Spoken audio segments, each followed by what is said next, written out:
বাবা মানে হাজার বিকেল আমার ছেলেবেলা। বাবা মানে শাকিব খানের এখন দুই ছেলে, আবরাম খান জয় আর বীর। ছোটবেলা থেকে জয় বাবার সবটুকু ভালোবাসা পাওয়ার পর বাবার ভালোবাসার ভাগিদার হয় বীর। প্রথমবার বাবার সঙ্গে বীরের ছবি দেখে ভীষণ কষ্ট পেয়েছিল জয়, ভীষণ মন খারাপ হয়েছিল। এমনকি বাবাকে তখন ফোন দিয়ে জয় বলেছিল, পাপা তোমার সাথে এটাকে, তুমি কেন ওকে এত আদর করছো?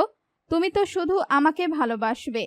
কিন্তু এরপর এই ব্যাপারটা অনেক নর্মাল হয়ে যায়।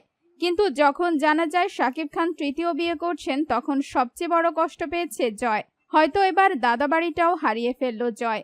অপু বিশ্বাস এখন কিছুটা অগোছালো হয়ে পড়েছেন। বর্তমানে ছেলের ভবিষ্যৎ নিয়ে তিনি আরো বেশি চিন্তিত হয়ে পড়েছেন।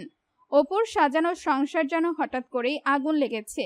শাকিব জানান, আমি চাই আমার দুই ছেলে মানুষের মতো মানুষ হোক, দুইজনকে সমান ভালোবাসা দিয়ে বড় করতে চাই।